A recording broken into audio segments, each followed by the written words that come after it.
네, 이어서는 이 미증시를 둘러싸고 있는 이슈를 함께 이야기해 보도록 하겠습니다. 세계에서 들려오는 다양한 이야기는 이분과 이야기 나눠보도록 할게요.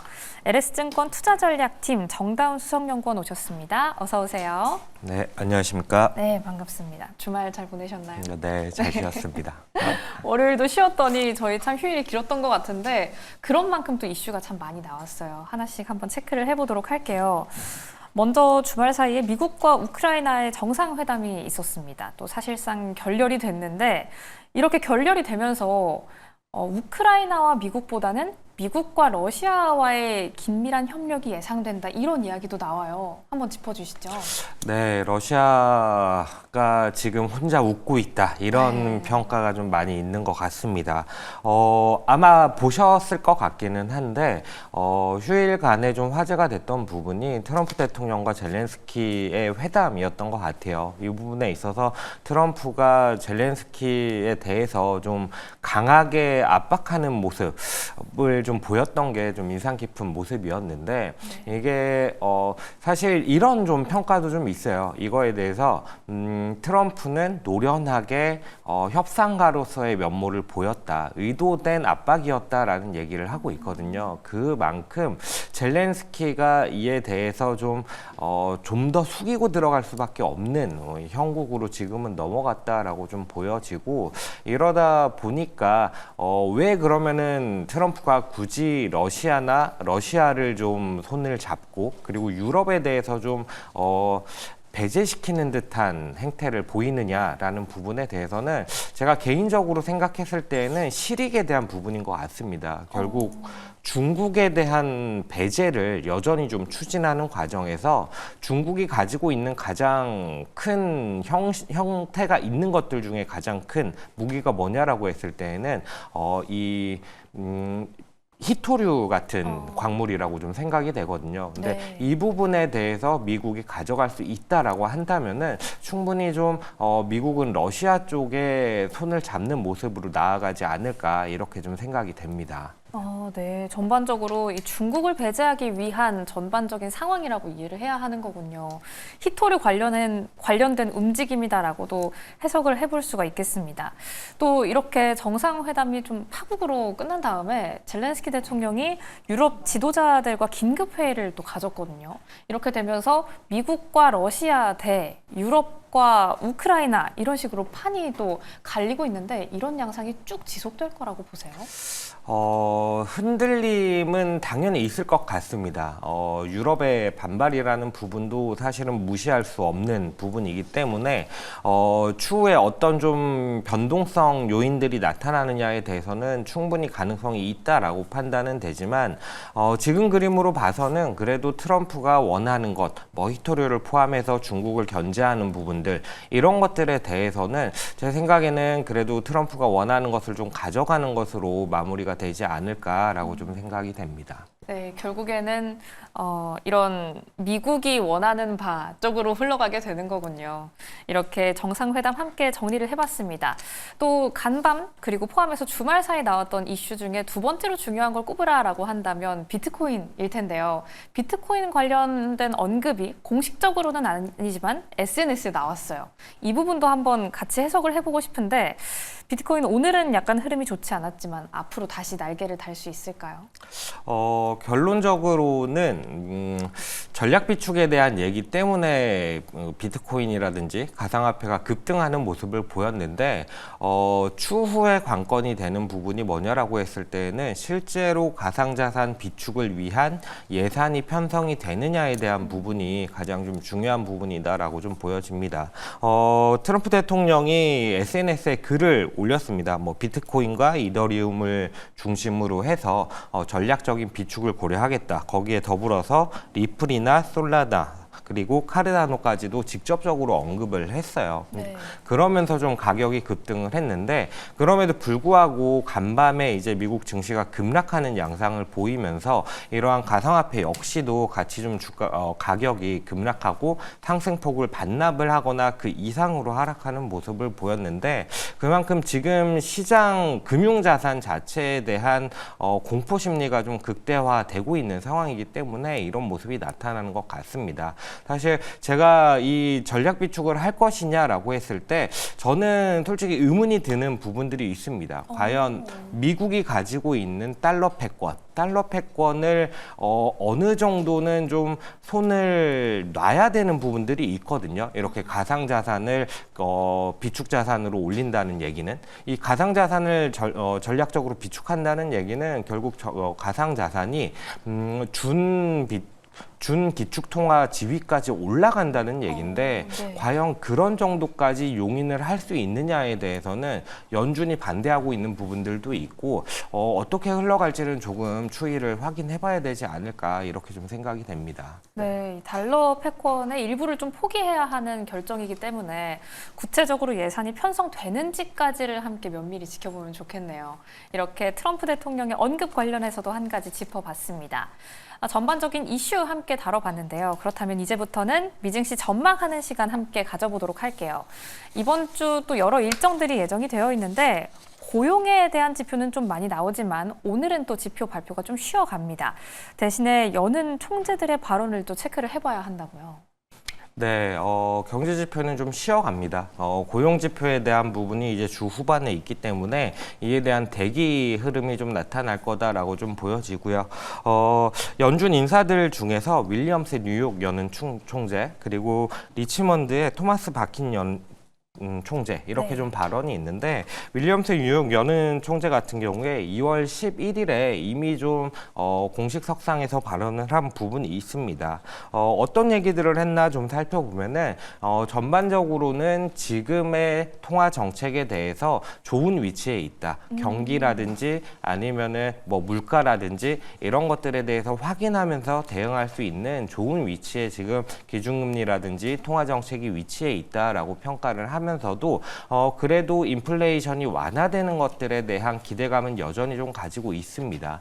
올해 같은 경우 인플레이션 2.5% 정도를 예상을 하고 있고요. 수년 안에 2%까지 내려갈 것이다. 목표치인 2%까지 내려갈 것이다 라는 얘기를 했습니다. 다만 윌리엄스 뉴욕 연은 총재 마찬가지로 전반적으로 지금 연준에서 정책에 대한 불확실성이 상당히 좀 난감하게 받아들여지는 것 같은 그런 발언들을 좀 해나가고 있는데, 윌리엄스 뉴욕 연은 총재도 마찬가지의 발언을 했습니다. 정책에 대한 불확실성이 상당히 높다. 특히나 이제 재정이라든지 무역, 이민, 규제에 대한 정책 불확실성이 높은 상황이기 때문에 이런 부분들이 조금은 확인이 돼야 된다라고 좀 얘기를 했다라고 보시면 될 것 같고, 토마스 바킨 리치먼드 연은 총재 역시도 마찬가지의 발언을 했습니다. 정책 불확실성이 어느 정도는 명확해져야 우리가 방향을 잡아나갈 수 있을 것이다 라는 얘기를 했습니다. 그러다 보니까 아마도 이 둘의 발언에서 어떤 얘기가 있을 것이냐라고 했을 때는 정책 불확실성에 대한 얘기를 할 것이고, 조금 더 나아가면은 아마 트럼프 대통령의 정책에 대해서 약간은 비판 섞인 목소리도 좀 나올 수 있지 않을까라고 좀 생각이 되고, 시장에 대한 영향력은 사실 좀 크지는 않을 것 같다라고 좀 보여집니다. 워낙에 지금 너무 관세 쇼크가 만연해 있기 때문인가요? 그쵸. 그러니까, 그러니까 연준에서 무언가 비판을 한다고 해서 트럼프의 마음을 당장 돌려 세우기에는 사실 조금은 역부족이라고 생각이 되거든요. 그래서 시장에 대한 영향력은 크지 않을 것이다라고 좀 생각이 들기는 합니다. 네, 전반적으로 인플레이션 관련돼서 이 여는 총재들의 발언이 나옵니다. 체크해 주신 부분처럼 정책적인 불확실성이 약간 해소되어야 한다라는 부분이 좀 골자로 작용을 할 것 같네요. 이렇게 미국 증시 약간 좀 아쉬운 흐름 계속해서 이어가 주고 있습니다. 또 추가로 오늘 새벽 한 4시쯤이었나요? 우리 시간으로는 관세에 대한 이야기가 나오면서 한동안 좀 관망세를 유지를 해야 할 듯 싶은데, 또 반면 중국에서는 양회가 오늘 개막을 합니다. 여기에서 또 중국의 정책적인 디테일을 확인을 해볼 수가 있을 텐데, 미국 시장 논외로 중국에서 우리는 또 어떤 부분을 체크를 해봐야 할까요? 중국 양회에서 저희가 기대하고 있는 부분은 기존의 중국 증시가 급등을 할 때를 살펴보면은 H주를 중심으로 테크를 중심으로 해서 주가가 급등하는 모습이 나타났고 A주 같은 경우에는 상대적으로 좀 부진한 모습을 보였습니다. A주 같은 경우에는 이제 금융이라든지 뭐 이런 전통적인 산업들이 좀 더 많이 포진해 있는 쪽인데 저는 이제 H주에서 A주로 약간의 로테이션이 나타나는 계기가 되지 않을까라고 좀 기대를 하고 있습니다. 중국 같은 경우에 이제 미국에서 수출에 대한 부분들을 강하게 막는 부분들, 규제를 하는 부분들이 있기 때문에 중국의 선택은 사실 내수 부양이라고 좀 생각이 되거든요. 그 상황에서 A주가 좀 더 수혜를 받을 수 있지 않을까라고 좀 생각이 들고 정책적인 요인들을 조금만 살펴보면요. 양회에 대해서 이제 규모를 좀 찾아봐야 되는데 이구안신에 대한 얘기를 좀 할 수밖에 없는 것 같아요. 네. 지금 현지 금융업계에서는 연초에 배정된 810억 위안 규모의 1차 이구안신이 1, 2월에 전부 소진될 것으로 지금 전망이 소진됐을 것으로 전망이 되고 있는 상황이고요. 더불어서 이제 중국 경제매체 차이신에서 올해 이구안신 보조금이 3천억 위안에서 6,500억 위안 정도까지 상승할 것이다라고 좀 예상을 하고 있는 상황이거든요. 2024년에 이구안신 규모가 대략 한 1,500위안 정도 됐는데 이거에 적게는 2배에서 많게는 4배 이상까지 상승하는 규모이다 보니까 이 이구안신에 대한 부분들이 어떻게 보면 소비에 대한 진작 효과로 좀 나타날 수 있고 중국이 원했던 내수 부양이라는 부분을 약간은 좀 끌어올릴 수 있지 않을까라고 생각이 돼서 저는 H주에서 A주로의 좀 로테이션을 기대해 봄직하지 않을까 이렇게 좀 보여집니다. 네, 테크 또 기술주 중심에서 이제는 좀 전통적인 산업인 금융주로의 로테이션이 이루어지지 않을까라고 예상을 하면서 양회 한번 맞이해 보도록 하겠습니다.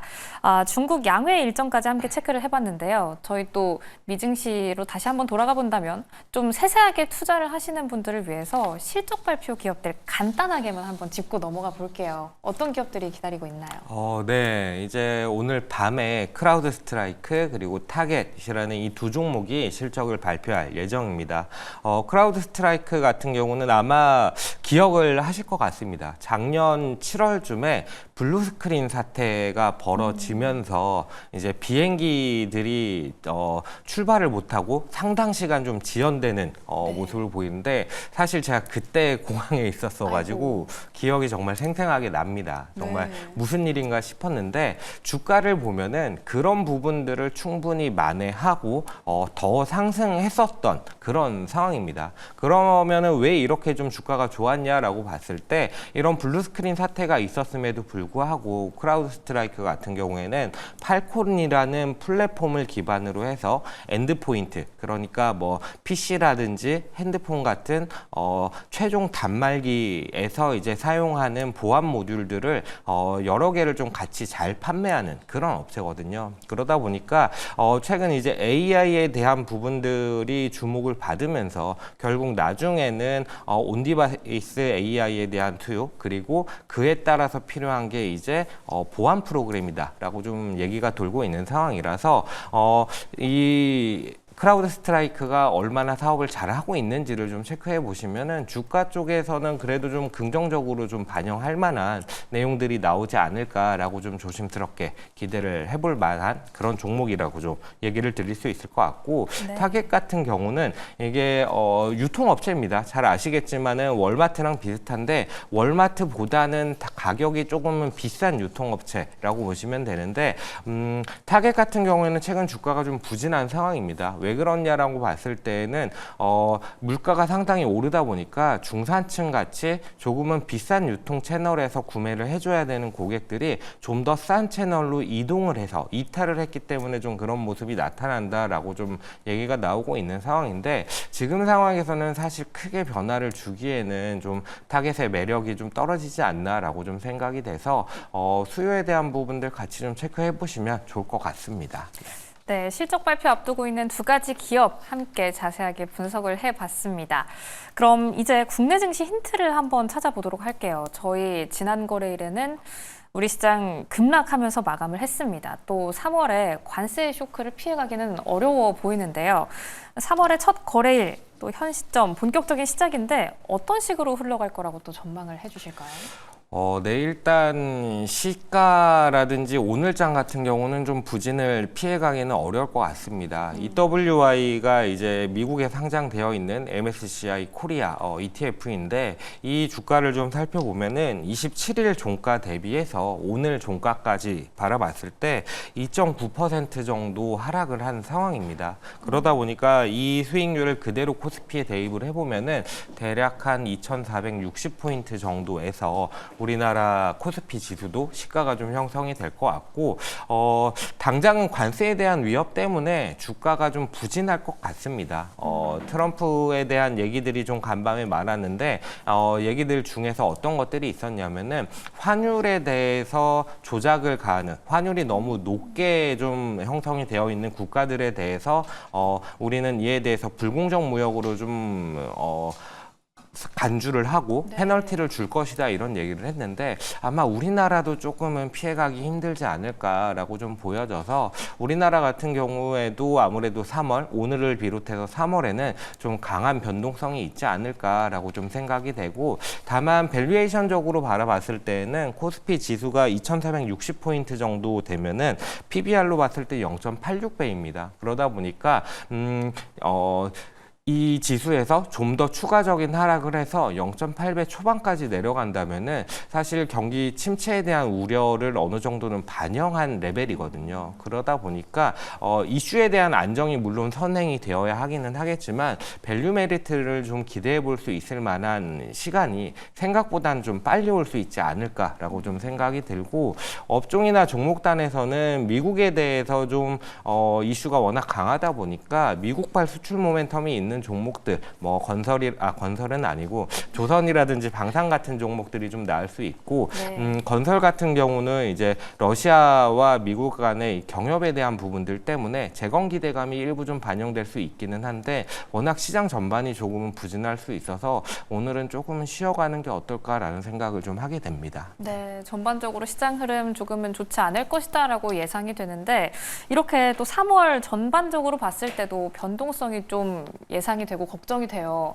이런 시기일수록 또 배당주에 관심을 쏟으면 또 좋다고요. 네. 안 그래도 지금 3월 시장의 변동성이 워낙 크다 보니까 변동성 클 때 대응할 수 있는 방안이 배당주에 대한 부분입니다. 배당 같은 경우는 일단 고정적으로 현금 흐름을 좀 창출을 할 수 있다라는 측면에서 상당히 좋고 특히나 이제 배당 선진화 정책이 발표가 되면서 기존의 이제 배당 기준일이 연말일에서 연초로 늦어진 종목들이 상당히 많습니다. 그런 종목들 중에서 특히나 이제 3월에서 4월까지 배당 기준일이 좀 퍼져 있는 상태에 있는데 이런 상태에서 결국 한두 달만 주식을 보유하게 되면은 그러면은 배당 수익률을 취할 수 있고 더군다나 주가가 많이 내려와 있기 때문에 배당 수익률이 상당히 높은 수준에서 좀 기대할 수 있는 종목들이 많거든요. 그러다 보니까 저는 좀 이런 종목들에 관심을 가져보는 게 어떨까라고 좀 생각이 들고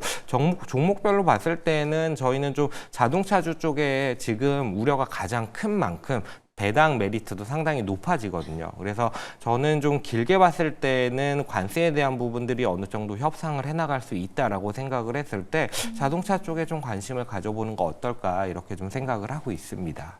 네, 관세 쇼크가 아무래도 지난 거래를 덮쳤기 때문에 앞으로 3월 전반적인 흐름만 보더라도 불확실성이 약간 짙어지면서 아쉬운 흐름이 이어지지 않을까라고 예상을 해보는데요. 그 안에서 우리는 배당주 한번 눈에 넣어보는 것도 좋을 것 같습니다. 이렇게 국내 투자 전략에 대한 힌트까지 찾아봤습니다. 지금까지 LS증권 투자전략팀 정다운 수석연구원과 함께했습니다. 고맙습니다. 네, 감사합니다.